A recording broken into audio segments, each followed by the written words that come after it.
행복은 어디에 가야 누릴 수 있을까요? 제목으로 말씀을 전합니다.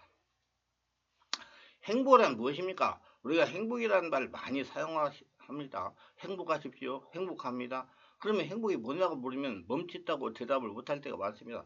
행복이란 생활에서 충분한 만족과 기쁨을 느껴 흐뭇한 마음의 상태를 말하는 것입니다. 기쁨을 느껴 흐뭇한 마음의 상태를 갖지 못하는 사람은 아무리 재산이 많고 지혜와 명예와 권세가 있어도 행복하지 않는 것입니다. 행복해지기 위해서는 환경보다도 마음이 달라져야 하는 것입니다. 우리의 마음에 미운 마음, 불안, 공포를 제거하고 기쁨과 감사가 마음을 채우기 전에는 행복은 안 다가옵니다. 행복이 머무는 터전이 기쁨인 것입니다. 마음에 먼저 기쁨이 있어야 그 다음 행복의 자리를 차지하고 들어올 수가 있는 것입니다. 행복의 전령은 기쁨이라는 것을 우리가 알아야 되는 겁니다.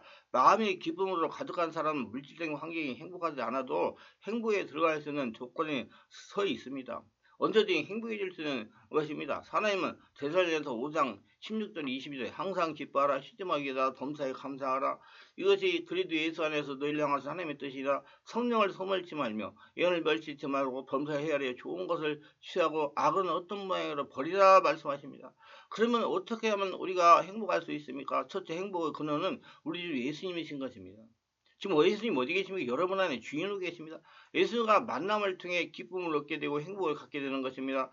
우리 성경에 보면 사마리아 수가성 우물가에 한 여인이 물을 길러 왔습니다. 보통 시골에서 우물가에 물을 길러 오면 아침에 와서 아침 짓기 전에 물을 기르고 저녁에 와서 물을 기르지 한낮에 햇빛이 쨍쨍 비치는 대낮에 물 기르러 안 오는데 이 여인은 아침에도 저녁에도 안 오고 쨍쨍 햇빛이 비치니 대낮에 우물가에 오는 것입니다. 그날도 우물가에 물 길러 왔는데 예수님은 우물가에 앉아 계시고 제자들은 음식을 사기 위해서 사마리아 시내로 들어갔습니다. 이 여인이 물동이를 내려놓고 물을 기르려 할 때 예수님을 쳐다보지도 않습니다. 본체만치 한 것입니다.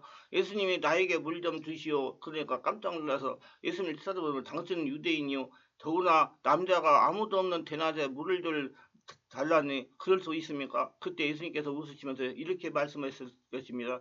물을 좀 달라는 그 사람이 누군데 당신이 알았으면 오히려 물을 좀 달라고 구했을 것이요.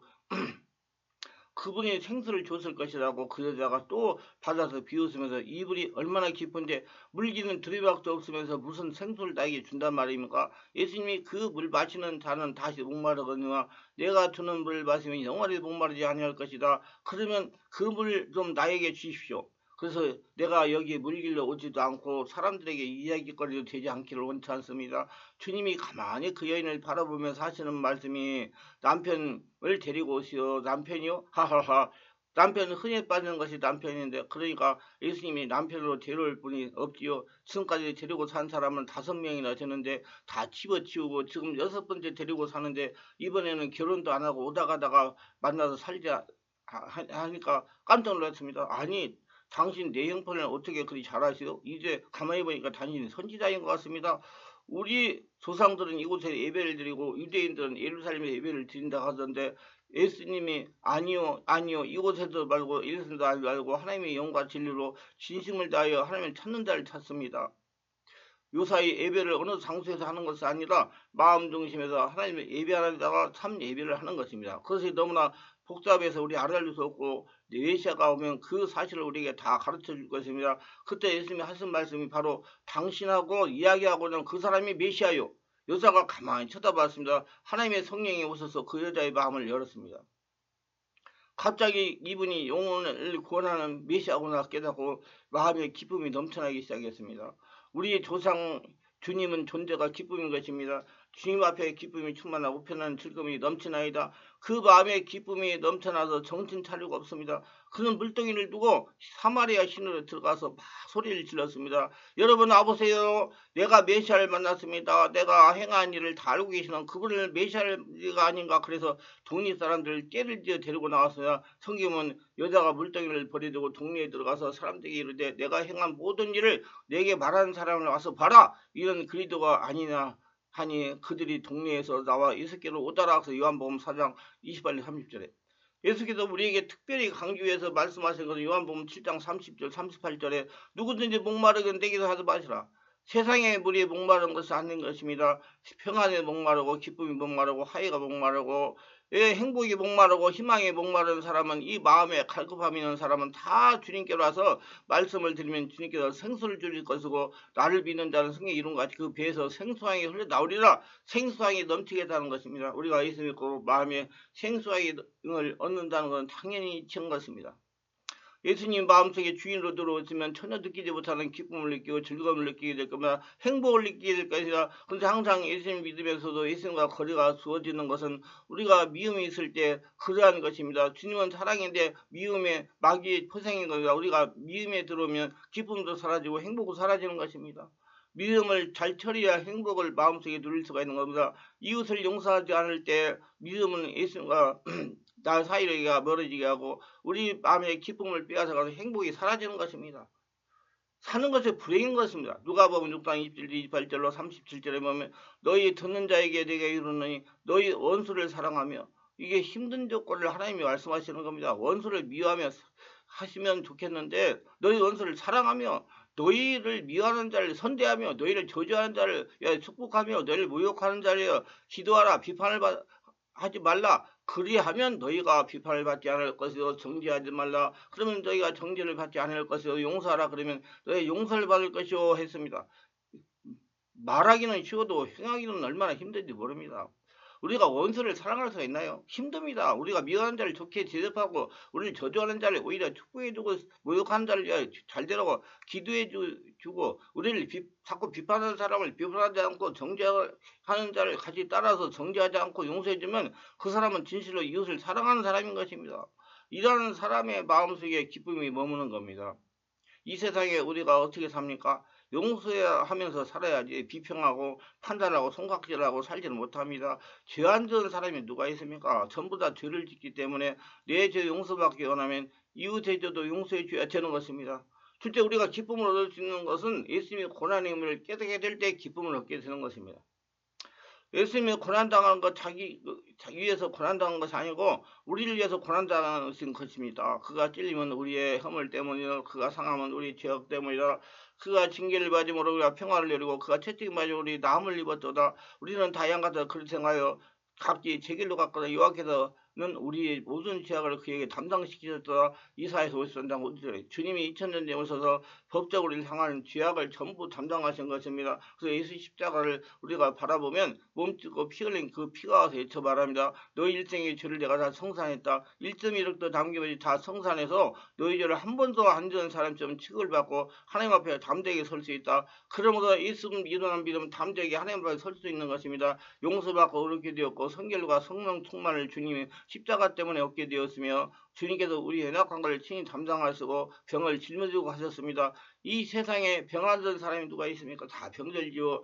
근데 그 병을 예수님이 다 짊어지고 가셨다니 예수께 의지하면 예수님이 건강을 주시겠다고 말씀하시거든요. 병에서 치료받고 건강을 얻을 수 있으며 우리가 저주에서 고난당하며 땀을 흘리고 먹고 살아도 낭패를 당하고 실망한 사람이 많습니다.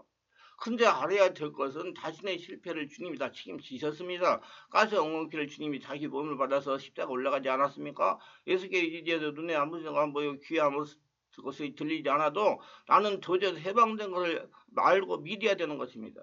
한번 따라 말씀하세요. 나는 삶에서 저주에서 해방되고 아브라함의 복을 받은 사람이다. 복된 사람이다. 복 없는 사람이 아닌 것입니다. 저주에서 해방되어 의의된 사람이고 그 무엇보다 영생을 얻어서 주님과 함께 천국에서 영원히 살 것인 것입니다.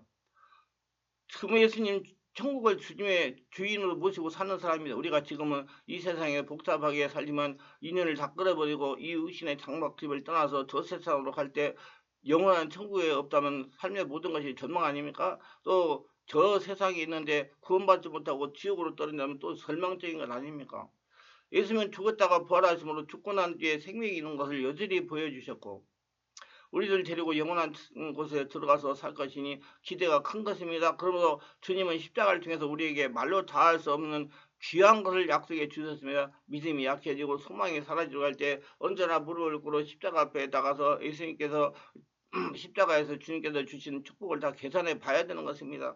죄가 거룩함이 다 용서받고 죄를 용서 안 받고 허물 용서 안 받고 병에서 낫고 저주에서 해방되고 영생 공로를 얻게 된 것을 생각하고 그것이 나라는 것을 지적하게 되면 아무 곳에 희망을 갖지 못해도 십자가에 희망을 가질 수가 있고 행복을 할 수가 있는 것입니다.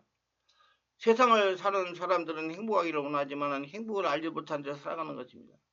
그는 온전히 행복이 무엇인지 알지 못하기 때문에 온전한 행복이란 바로 하나님 나라, 예수님이 계시는 그곳입니다. 여러분 아닙니다. 우리가 하나님 나라에서 살 때 진정한 행복인 것입니다. 지금 하나님 나라에 들어오셨으면 여러분들 다 예수 믿어가지고 하나님 나라는 생명의 근원이 하나님이 계시고 우리와 하나님 사이에 새 언약 중보자인 예수님이 계시고 하나님의 권능의 성령님이 계신 곳입니다. 우리가 하나님 나라에 들어가서 하나님이 주시는 생명을 받고 새 언약의 중보자 예수님 입에서 나오는 말씀과 성령을 듣고 살면 그것이 행복이며 하나님 나라를 사는 것입니다. 누리시길 바랍니다. 이 좋은 것이 하나님 나라라고 하는데 지금 하나님 나라에 여러분 들어왔다니까요. 그 하나님 나라를 어떻게 살 수 있을까요? 그것은 우리가 하나님 나라에 들어가는 문이 있는데 그 문을 들어가면 하나님이 주시는 생명을 받고 행복하게 살 수 있는 겁니다. 그렇다면 하나님 문을 알아야 됩니다. 그 문을 알지 못하면 그 문으로 들어갈 수도 없고 그 문 안에 들어가지 못한다면 우리는 하나님 나라에 살 수가 없는 것입니다. 하나님 나라에 들어가는 문이 무엇일까요? 그것은 친히 예수님께서 말씀해 주셨습니다. 요한복음 10장 9절 내가 문이니 누구든지 나로 말미암아 들어가면 구원을 받고 또는 들어가며 나오며 꼴을 얻으리라. 아멘. 내가 문이라고 말씀하셨습니다. 이는 예수께서 친히 자기를 가리켜 하신 말씀입니다. 예수님이 자신이 양의 문이라고 하셨습니다. 여기서 양은 세상을 살고 있는 하나님의 자녀들을 비하는 말이며 그렇다면 하나님의 백성이 들어갈 문이 바로 예수님 자신이라고 말씀한 겁니다.